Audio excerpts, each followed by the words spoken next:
Dalam nama Bapa dan Putra dan Roh Kudus. Amin. Shalom Alaikum. Berjumpa lagi dengan saya pada perenungan hari ini, tanggal 30 September 2021.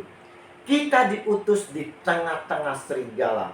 Bacaan-bacaan liturgi hari ini diambil dari kitab Nehemia 8 ayat 1 sampai dengan 4a, dilanjutkan ayat 5 sampai dengan 6, dan ayat 7b sampai dengan 12.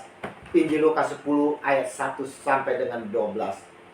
Saudara-saudaraku yang terkasih di dalam kasih Kristus, terdengar oleh kita bagaimana seorang pengikut Kristus ditangkap dan dijebloskan ke dalam sel tahanan Polri karena penistaan agama. Selesai sampai di sanakah? Oh tidak, saudara. Dia disiksa sedemikian rupa oleh sesama tahanan yang notabene-nya adalah seorang Irzen. Kenapa? Kenapa pengikut Yesus ini ditangkap?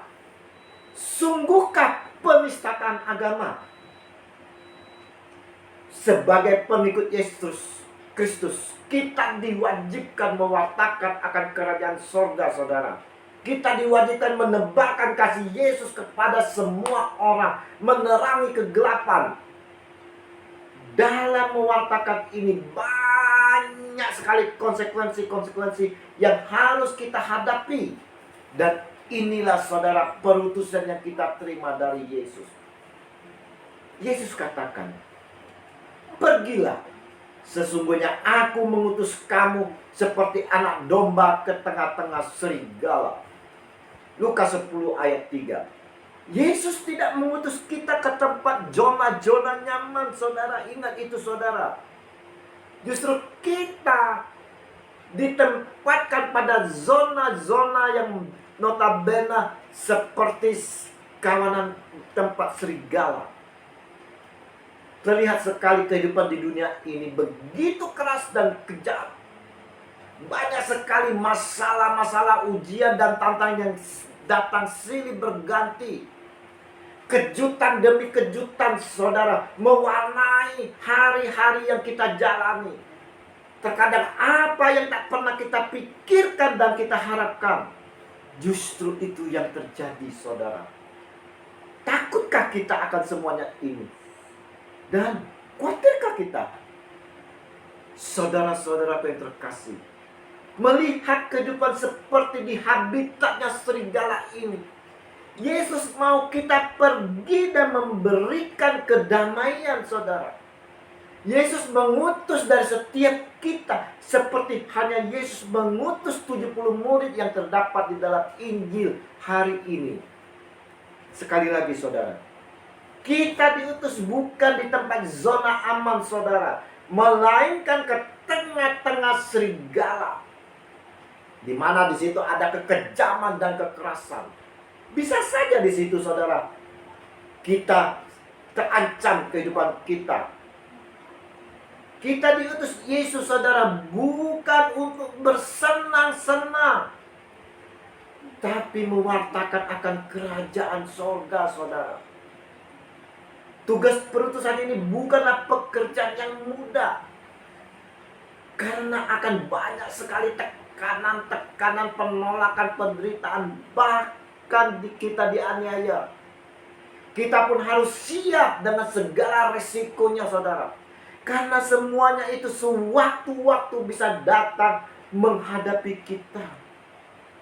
Siapkah kita, saudara? Saudara-saudaraku yang terkasih, kita diutus bukanlah kita untuk membela Yesus sebagai Tuhan. Sekali lagi saya katakan, kita diutus bukanlah untuk membela Yesus kita sebagai Tuhan. Yesus tak perlu dibela-bela, saudara, karena Yesus berkuasa atas segala-galanya. Dan ingat, iblis tak suka kita lakukan ini, saudara. Serigala yang disampaikan Yesus di dalam Injil hari ini menggambarkan tentang tipu muslihat iblis. Dan sebab semua yang ada di dalam dunia, yaitu keinginan daging dan keinginan mata, serta keangkuhan hidup, bukanlah berasal dari Bapa, melainkan dari dunia. 1 Yohanes 2 ayat 16. Maka saudara-saudara yang terkasih, Yesus menasihati kita semua, berjaga-jagalah dan berdoalah supaya kamu jangan jatuh dalam pencobaan. Roh memang penurut, tetapi daging lemah. Matius 26 ayat 41.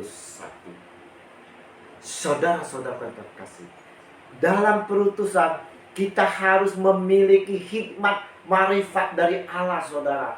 Janganlah kita memakai kepintaran kita, kekuatan kita. Kita diutus di dalam lingkungan kekerasan, hendaknya kita hadapi dengan kasih, saudara. Jangan menuruti kedagingan kita. Kita diutus untuk membawa damai, memberi terang bagi yang mengalami kegelapan.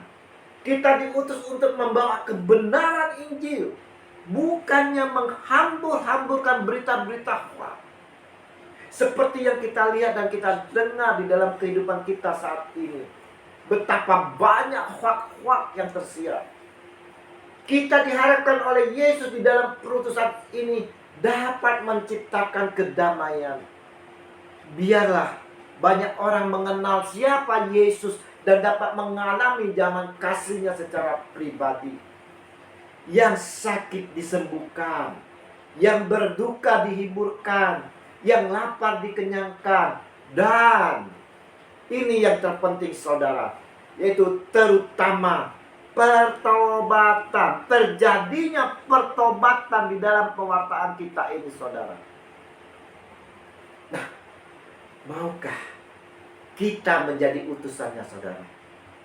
Siapkah kita diutus di tengah-tengah masyarakat yang penuh kekerasan ini?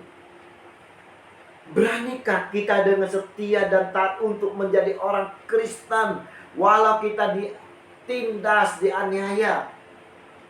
Atau mungkin kita takut atau menutupi identitas kita sebagai orang Kristen? Atau juga mungkin, saudara, kita mundur, kita jauh dari Tuhan kita, kita lepas dengan Tuhan kita Yesus Kristus. Katanya kepada mereka, saudara, tuaian memang banyak, tetapi pekerja sedikit.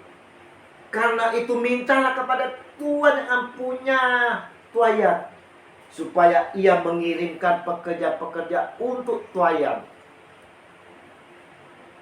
Lukas 10 ayat 2. Semua dari kita dipanggil untuk pelayanan ini, saudara. Tetapi medan pelayanan setiap dari kita pun berbeda-beda. Dari setiap pelayanan itu tidak harus kita ahli, saudara, di dalam penginjilan, ahli di dalam berkhotbah. Yang penting kita mau hidup mencerminkan Yesus. Jadi kita mau menghidupkan apa yang difirmankan Tuhan. Tidak sedikit dari kita yang melakukan panggilan pelayanan ini hanya mencari kenyamanan diri saja. Begitu mendapat kesulitan, dia mundur dan menyerah. Ada pula, saudara, yang melakukan panggilan ini untuk mencari nafkah.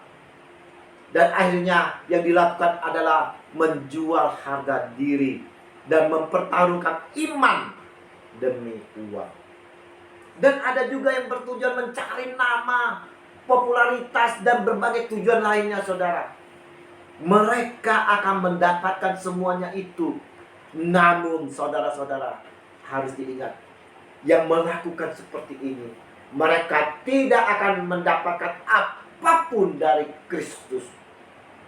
Hari ini, Yesus mengutus kita. Pergilah, sesungguhnya Aku mengutus kamu seperti domba ke tengah-tengah serigala. Maukah kita diutus, saudara? Maukah kita ambil bagian dalam tugas pelayanan yang diberikan ini? Mari kita tanggapi perutusan Tuhan Yesus ini dengan menjawab, ya Tuhan, saya mau, Tuhan. Pakailah aku, ya Tuhan. Dengan berkat bimbingan dan tuntunan Roh Kudus yang selalu menyertai kita, kita dimampukan menjalani perutusan ini. Amin. Dalam nama Bapa dan Putra dan Roh Kudus. Amin. Shalom alaikum.